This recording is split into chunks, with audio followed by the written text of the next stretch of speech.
Hola, ¿cómo están? ¿Han oído hablar de Macrán? Es el futuro de un centro económico y geopolítico vital. Irán lo está impulsando como el futuro del comercio, energía y seguridad, sobre todo. Es una clave, y no solamente para el Océano Índico. Vamos a analizar hoy los escenarios en el mapa. Bienvenidos.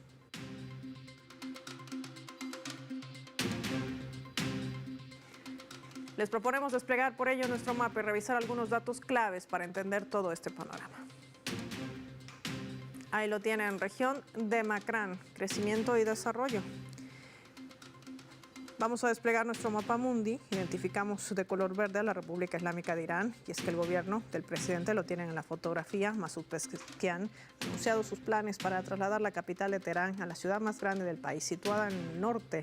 Estamos hablando a esta región de Macrán, identificada de color naranja. Ahí la ven. En una reunión de los países ribereños del Océano Índico, también el ministro de Asuntos Exteriores iraní, Abbas Araghchi, destacaba el giro estratégico hacia los mares abiertos, una posible solución, decía, a los problemas crónicos que Teherán ha establecido, entre ellos la superpoblación, escasez de agua, contaminación del aire, riesgos de terremotos, problemas de electricidad, entre otros.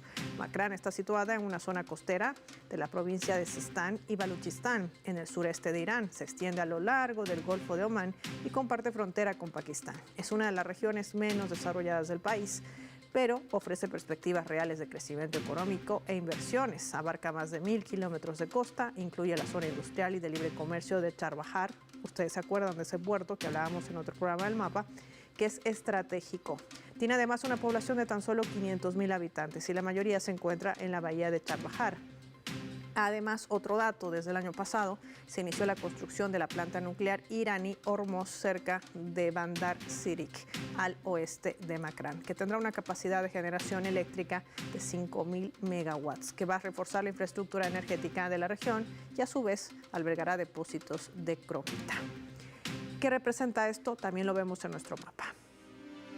Estamos hablando de un corredor marítimo esencial para Irán, dándole acceso al Océano Índico. Sus costas están situadas en las principales rutas comerciales que conectan a Oriente Medio. Estamos hablando del sur de Asia y Asia Central, y era una zona clave a lo largo de la antigua Ruta de la Seda. De igual modo, el puerto de Charbahar, el único puerto oceánico de Irán, en Macrán, que tiene una gran capacidad para activar las ventajas geoeconómicas del país y desarrollar además relaciones comerciales, tanto con Rusia como con la India, clave ahí también dentro de los BRICS. Para el gobierno iraní, esto simboliza un importante centro alternativo, también de exportación, va a reducir la dependencia del estrecho de Hormuz, además de la construcción de oleoductos, importante dato, que asegurará la exportación de energéticos y otras mercancías. Inversión también en áreas como minería, pesca, agricultura, turismo.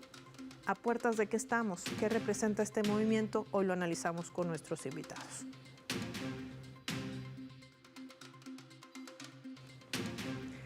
Recibimos en primera instancia, nos acompaña en directo desde El Salvador, César Villalona con nosotros, economista, experto también en geopolítica. Qué placer tenerlo en el mapa. Gracias por su tiempo para Telesur. Gracias a ustedes por la invitación.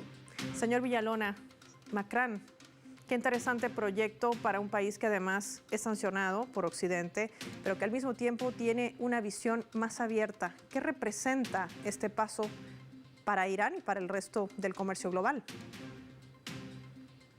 Bueno, para Irán es importantísimo.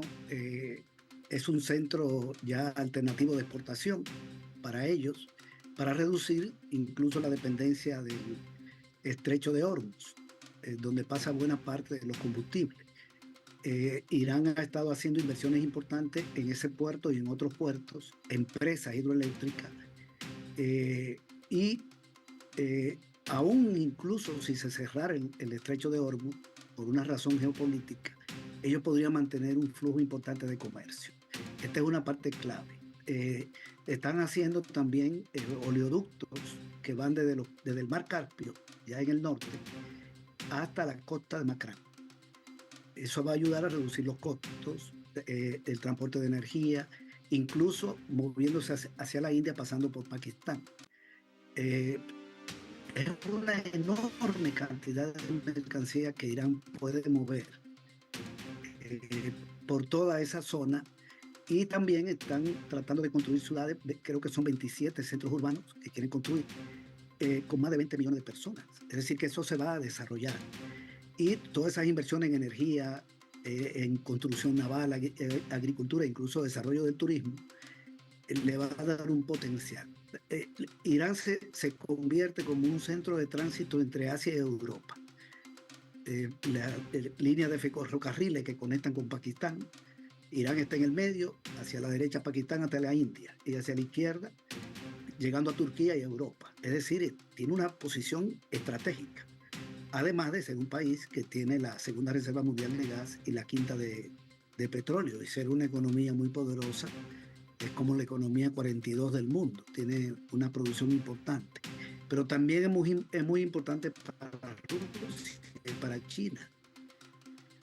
Están impulsando, tienen la idea de la creación, no sé si arrancó lo del Corredor Internacional de Transporte para conectar el Océano Índico y el Golfo Pérsico con el Mar Caspio, y de ahí hacia Rusia y hacia Europa. Es decir, es una región donde entran en juego muchas potencias.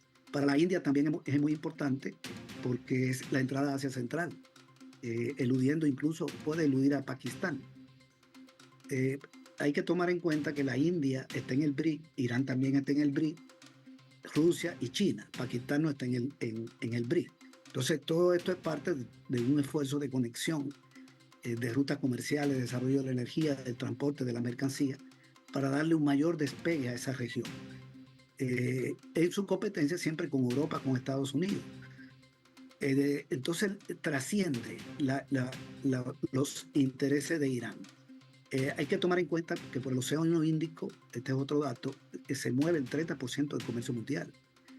Y esta zona está en el Golfo, pero pertenece al Océano Índico, y se mueve el 80% de el petróleo y el gas. Entonces, esa zona Indo-Pacífica es una zona clave en la lucha geopolítica. Millones de toneladas de comercio pueden movilizarse por esta ruta de Makran, ya lo decía, 27 ciudades, nuestro invitado, que garantizan también el potenciar a este sector y a Irán como un centro económico global. Mencionaba también César Villalona la presencia de los intereses de países miembros del BRIC Plus, que a propósito también van a sesionar en el mes de julio en Brasil, que tendrá la presidencia de este grupo por el próximo año.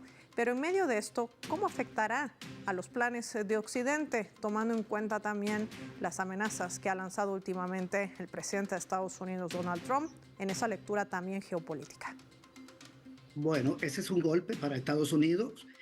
Cuando uno ve la estrategia de este gobierno de Estados Unidos, este que acaba de surgir, uno ve claramente su interés en controlar las rutas comerciales. Lo del Golfo de México, ya sabemos lo que están tratando de hacer. Lo de Panamá, que lo sacaron de la ruta de la seda, y van a tener una presencia más importante en el canal y en algunos países de Centroamérica. Pero esto no es lo estratégico, lo más estratégico, esta región. Lo más estratégica ya es para ellos Sudamérica. Yo siento que ahí, en esa región de Asia, Estados Unidos no tiene mucho que hacer, pero sí puede ser más agresivo hacia Sudamérica. Controlar la costa pacífica, estamos hablando de Perú, de Ecuador y de Chile, donde también hay un tremendo comercio de China, porque China ha desarrollado toda una ruta comercial con toda la región del Pacífico, de Sudamérica y el Atlántico. El comercio con Brasil, donde China se convirtió para Brasil en el principal socio comercial, con el 30% de las exportaciones, contra un 11% que envía a Estados Unidos. Esa conexión de China con Sudamérica, yo creo que por ahí es que Estados Unidos va a actuar en un primer momento. Ya viajaron a la región de Centroamérica, le impusieron a los gobiernos no permitirle a China que se meta en el Pacífico, van a hacer puertos en Guatemala, van a tratar de controlar otras regiones por acá, otras rutas comerciales. En Sudamérica es más complicado por las relaciones que tiene ya Chile, que convirtió a China en el primer socio comercial. Perú también. Habría que ver qué pasa en Ecuador. Con Colombia es más difícil por el gobierno que hay. Pero esta es la disputa. Estados Unidos va a disputar toda la parte de la geopolítica, toda la parte de los corredores comerciales y logísticos. Es Como una parte de su estrategia. una parte de su estrategia. Como siempre, un placer conversar con el señor César Villalona, agradecerle por compartir su análisis y visión con esta primera radiografía de lo que implica este proyecto de Macron, una inversión millonaria que podría potenciar Irán dentro del comercio global y también que confluye dentro de la estrategia de sus socios estratégicos, todos ellos, en su mayoría, miembros del BRICS Plus. Al regreso, vamos a analizar otros escenarios geopolíticos. Marquemos una pausa revisando nuestra escala.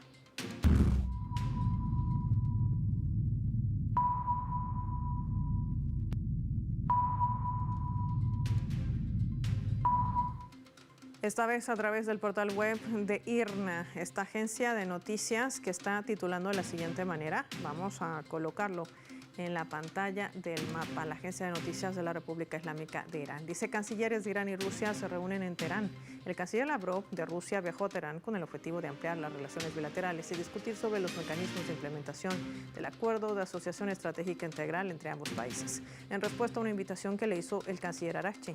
Los presidentes de Irán y Rusia han firmado, recordemos, el pasado 17 de enero en Moscú, un acuerdo de asociación estratégica integral con el fin de elevar el nivel de las relaciones bilaterales. El embajador de Irán en Rusia destacó la importancia de los objetivos que ha tenido esta visita de Lavrov y el anuncio que se efectuaba enmarcado en que se habían examinado e intercambiado puntos también de vista sobre una amplia gama de temas en relaciones bilaterales, regionales e internacionales.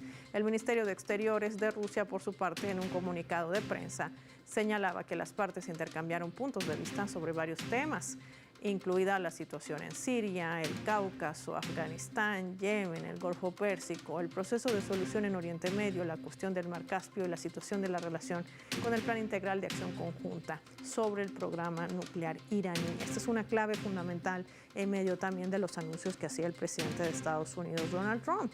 Vamos a analizar al regreso qué implicará estos otros escenarios y qué está planteándose no solamente Irán, sino también Estados Unidos e Israel. Ya volvemos.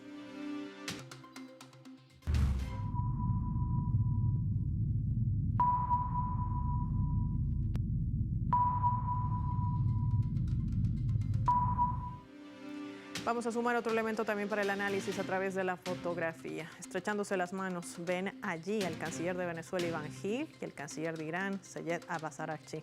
Se han reunido hoy en el marco de la conferencia sobre el desarme y el Consejo de Derechos Humanos de la ONU. Han afirmado desde allí que las relaciones entre ambos países, Irán y Venezuela, se encuentran sólidas, orientadas a asegurar intereses mutuos. El ministro iraní también destacó la importancia de una cooperación más estrecha y un mayor intercambio de ideas entre los países en desarrollo. Todo esto para enfrentar los desafíos derivados de este unilateralismo. Mientras que su par venezolano afirmó que el gobierno de Venezuela está decidido y plenamente interesado en expandir los vínculos con Irán, pero en todos los ámbitos.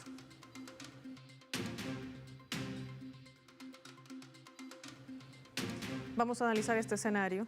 Nos acompaña en directo desde España Daniel Lobato con nosotros, experto en temas de Oriente Medio. Daniel, qué gusto tenerte en el mapa. Gracias por tu tiempo para Telesur.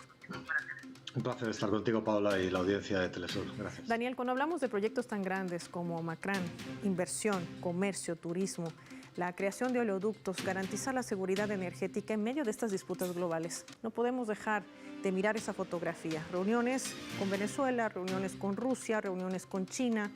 Un Irán que no ha logrado ser aislado pese a las pretensiones o intereses de Estados Unidos, más aún con esta amenaza que hace a su plan nuclear, que además es pacífico. ¿Qué representa en realidad este multilateralismo? Bueno, en el tema que tocabais anteriormente, lo has puesto perfectamente el anterior invitado, en estos momentos hay una disputa por el control de los corredores de las vías de comunicación y en este caso, el rol que juega, por un lado, la posición de Irán, el estrecho de Hormuz, etcétera, ¿no? En el Golfo Pérsico, con una de las principales rutas de salida de combustible, de petróleo, los barcos al mundo, pero además muy enlazado también con lo que ocurre en la zona de otro corredor importante como es el Mar Rojo. Y ahora preguntémonos qué es lo que hay en el Mar Rojo. Y en el Mar Rojo tenemos en un extremo Palestina ocupada por el régimen israelí, en otro extremo Yemen, Por eso yo creo que nos puede dar pistas de qué ha ocurrido 9 años de guerra contra Yemen y qué ocurre con el deseo del régimen israelí de vaciar Palestina y palestinos para consolidarse en ese otro extremo del Mar Rojo, y por eso también podemos entender la agresión de Emiratos a Sudán para, digamos, controlar las dos riberas de ese pasillo de comunicación que es el Mar Rojo. Entonces, el multilateralismo lo que busca es precisamente combatir eso. Es la búsqueda de la soberanía de los pueblos, de los países, el reconocimiento mutuo de las partes y no la imposición, la violencia y el- el genocidio y el saqueo, ¿no? Que es lo que estamos viendo, y la imposición especialmente de sujetos políticos para facilitar el saqueo de Occidente en distintos países. Bueno, pues el multilateralismo que viene desarrollándose ya desde hace 20 años, cuando comenzó tanto los BRICS como la Organización de Cooperación con Shanghái, está lentamente, despacio, combatiendo eso. A veces los acontecimientos están yendo más rápido de lo que desearíamos, o al revés, esa construcción de esa alternativa mundial, quizá porque tampoco puede ir a un ritmo, digamos, mayor. Hay que tener en cuenta lo que significa intentar desdolarizar la economía mundial con la enorme herramienta que para Estados Unidos es precisamente merced a las sanciones, al terrorismo económico que impone sobre múltiples países, y lo conocéis bien. En Venezuela, pues precisamente intentar desdolarizar es un proceso largo, ¿no?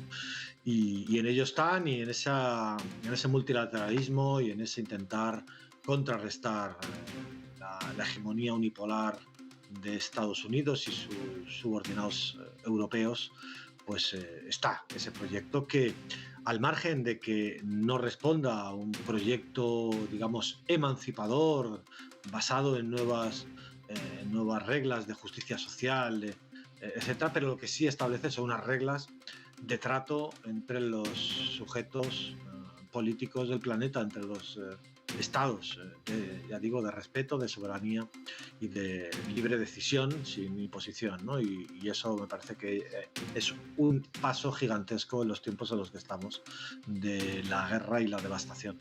Sí, y además con esto también marcando un punto de inflexión clave, el hecho de sortear las mal llamadas sanciones en un mundo que rechaza estas políticas unilaterales y que también se debate hoy dentro del seno del 58 periodo de sesiones del Consejo de Derechos Humanos, que en vez de generar aplausos está generando denuncias y exigiendo además a este mecanismo que cumpla sus principios y misiones de garantizar por un lado la paz y el respeto ante el caso omiso que hace con la aplicación de sanciones, con permitir que se financie a través de la USAID y la NET desestabilizaciones en el mundo, y podemos seguir sumando un sinfín de listado en esta gran, digamos, página de la historia de la ONU que deberá de alguna manera replantearse. Con esto te quiero preguntar, ¿esto podría permitir que de alguna manera las sanciones queden relegadas, que no han servido quizás como se lo había planificado Occidente? Bueno, hemos visto dos casos opuestos, dos casos extremos. Por un lado, el ejemplo de Rusia. Digo recientemente, podríamos poner el ejemplo de Venezuela desde largos años, o de Irán, pero voy a poner dos ejemplos recientes, como es el ejemplo de Rusia, cómo ha podido sortearlas a través de terceros países, a través de una gigantesca red de compañías intermediarias, y al final ha incrementado su producción de petróleo, ha incrementado sus ingresos presupuestarios, etcétera. Y en el otro extremo tenemos el caso de Siria, ¿no? El caso de Siria, que ha sido conquistada por Estados Unidos a través de sus mercenarios de Al-Qaeda, y producto de una larguísima guerra de desgaste, descomposición a la población siria, de castigo colectivo inhumano, por el cual, digamos, la renta media mensual, el salario medio, ha pasado de $500 mensuales hace 15 años a $20 mensuales, es decir, la vigésima parte, ¿no? Entonces, bueno, los arquitectos de este terrorismo económico por parte de Estados Unidos, yo creo que están exultantes, no por el caso de Rusia, pero sí, por supuesto, por el caso de Siria, y yo creo que lo que están soñando es repetirlo con Irán especialmente, que puede ser el actor más débil entre Rusia, China e Irán en el caso de Eurasia. Vemos Venezuela también cómo lleva resistiendo a largo tiempo a una sangría humana eh, y económica gigantesca también, pero resistiendo al menos, no ha caído como ha caído Siria.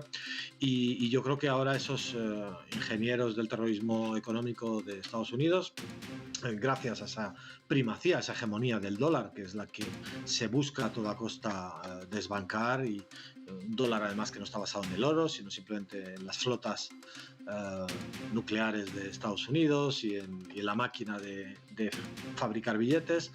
Bueno, pues esos ingenieros estadounidenses estarán buscando cómo tumbar en estos momentos, especialmente Irán, quizá algunos otros países, ¿no? Y bueno, pues de eso se trata, de fortalecer con urgencia todos los lazos. Ya decía antes que quizá los cambios, los ritmos de cambio no van tan rápido como desearíamos en ese multilateralismo.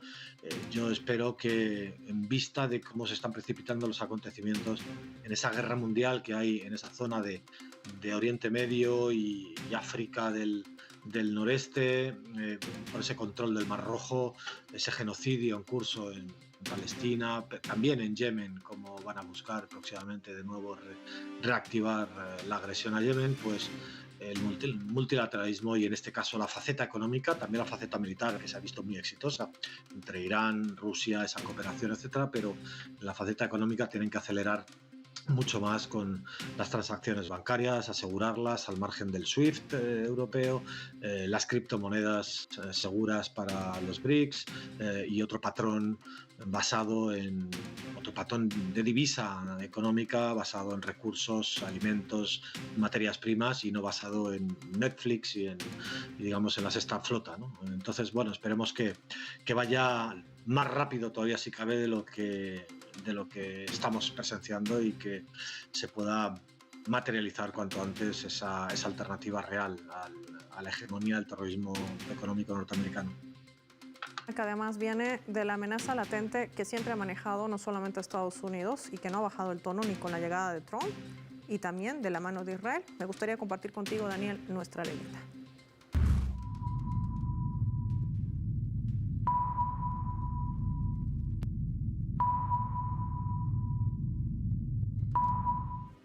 Esto lo pronunciaba el comandante del cuartel central de Hatam en Irán.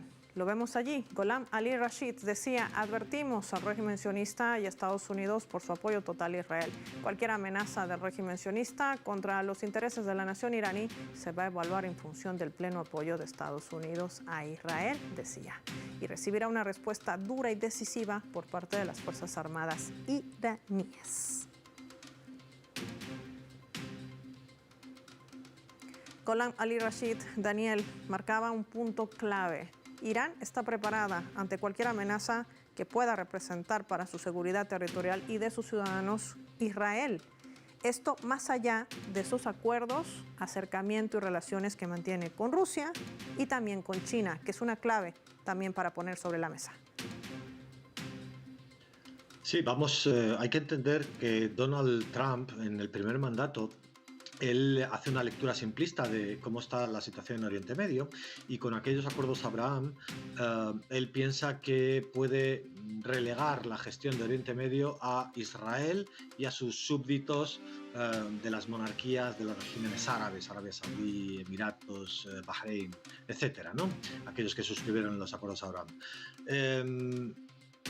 Para centrarse especialmente en la geopolítica contra China y contra Rusia. Menos contra Rusia, especialmente contra China. Bien, llega el segundo mandato y se encuentra una situación completamente indeseada para él, como es que Estados Unidos está protagonizando o dirigiendo el genocidio en Palestina, porque realmente quien lo dirige es Estados Unidos, con la entrega de 100 kilotones en bombas al régimen israelí, que está dirigiendo el curso de la guerra en Líbano por parte de Israel, cuándo iniciarla, cuándo frenarla por las excesivas bajas israelíes, que inicia también el curso de los acontecimientos de la caída de Bashar al-Assad, del gobierno sirio, porque al día siguiente de esa tregua en Líbano unilateral por parte de Israel lanza a los terroristas en Siria, que además determina el curso de los atentados terroristas asesinando a Nasrallah, porque obviamente en la cuestión regional Israel no puede actuar sin el consentimiento de Estados Unidos. Por tanto, se encuentra un Estados Unidos dirigiendo ya digo, el curso de las guerras en Oriente Medio, Asia Occidental, y en esa cuestión es varios fracasos, por un lado los de Israel en Gaza, etcétera, con el tema de expulsar a los palestinos de Palestina, con derrotar a Hamas, con rescatar a los prisioneros de guerra israelíes, pero además la disuasión gigantesca que alcanzó Irán durante muchos meses de 2024 con esos misiles iraníes sobrevolando Jerusalén con las defensas israelíes incapaces de derribarlos, de frenarlos y cayendo precisamente con toda precisión en bases israelíes, en depósitos, etcétera, ¿no? Y eso igualmente los cohetes y los misiles de Hezbollah y los drones también de Hezbollah, ¿no? Por tanto, se encuentra en una situación de absoluta debilidad en la cual está dirigiendo una especie de guerra mundial en estos momentos en Oriente Medio. No llega a ser una guerra mundial, pero probablemente pueda alcanzar ese nivel y esa cota en lo sucesivo, en adelante, y tiene que tomar ciertas decisiones, ¿no? Y ante esa disuasión que logra Irán de atemorizar además al régimen israelí, de atemorizar a los colonos que acaban huyendo y que se huyen, digamos, de forma irreversible de la colonia en Palestina, 500.000, y eso hace peligrar la estabilidad futuro de la colonia, que por otro lado está condenada, pero digamos que acelera la inestabilidad y la caída, el colapso de Israel. Entonces tiene que tomar decisiones, y para eso también Netanyahu presionó enormemente a los lobbies sionistas en Estados Unidos, y digamos que se encontró con el maravilloso regalo Netanyahu, no sé si premeditado o no, de una candidatura de Kamala Harris absolutamente inoperante y de una alfombra roja puesta para que Donald Trump venciese, y por tanto que el sionismo en Palestina, encarnado por Netanyahu, y el sionismo en Estados Unidos estuvieran sincronizados, ¿no? Con un Donald Trump que probablemente puede aceptar el reto impuesto o, digamos, mandatado por Netanyahu de atacar a Irán. Algo que Biden probablemente no hubiera hecho. Biden le entregaba todas las bombas que hicieran falta a Netanyahu para exterminar a los palestinos, pero no, Trump, además de facilitarle las bombas a Netanyahu, igualmente que Trump, podría ser capaz de atacar a Irán en esa sincronía de sionismos exacerbados, ¿no? Tanto Donald Trump como Netanyahu. Y eso es lo que nos podemos encontrar próximamente. Por un lado, el derrumbe del acuerdo de alto el fuego. Ya estamos viendo los incumplimientos del régimen israelí, que no ha liberado los últimos 620 rehenes palestinos, y probablemente a partir de ahí, de ese derrumbe del alto el fuego, el inicio de nuevos ataques, probablemente en el Líbano, probablemente en Yemen, donde quieran armar una operación parecida a la de Siria contra el gobierno legítimo de Yemen, de Ansarullah, del movimiento Ansarullah, porque están armando a grupos terroristas en Yemen, y probablemente en el futuro, en el horizonte, un ataque lo que ellos piensan que sería un ataque demoledor a Irán, sí. Pero Irán tiene mecanismos de respuesta también gigantescos. Entonces, sí. Bueno, eso es un poco el horizonte que se viene. Sin lugar a dudas. Están los escenarios claves también para poder entender todo este movimiento geopolítico que marca a Makran, una zona clave para el comercio global, el posicionamiento que representaría para Irán y, por supuesto, los desafíos enmarcados también en amenazas latentes que provienen directamente desde Israel. Gracias, Daniel, por tu tiempo y compartir tu análisis con nuestros televidentes. Cerramos rápido el programa revisando nuestro vector.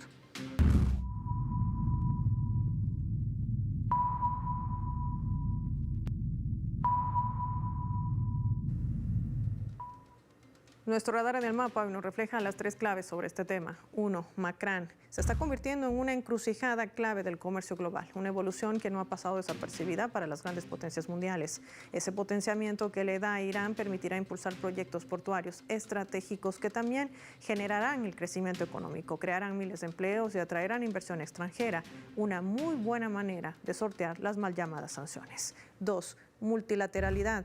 Irán ha denunciado la conducta contradictoria de la administración estadounidense respecto a las negociaciones con el país persa, en particular sobre su programa nuclear pacífico iraní. Por esa razón, el gobierno se ha manifestado abierto al multilateralismo y sigue teniendo el apoyo de Rusia, una pieza clave en este contexto global, junto a Venezuela y China, además de la India, países que forman parte del BRICS Plus. 3. Protección. El anuncio de Irán de dar respuesta a cualquier agresión y que sea más fuerte que antes y no se va a restringir solamente al régimen israelí tiene una lectura clara. Irán sabe que Estados Unidos intenta por todas las vías minar a los BRICS Plus e Irán es parte vital de ese grupo en expansión. La amenaza real la representan quienes tienen armas nucleares en su poder y ya las han utilizado. Y no estamos hablando de Irán ni tampoco de Rusia. Soy Paola Pérez y nos vemos en otra edición del Mapa.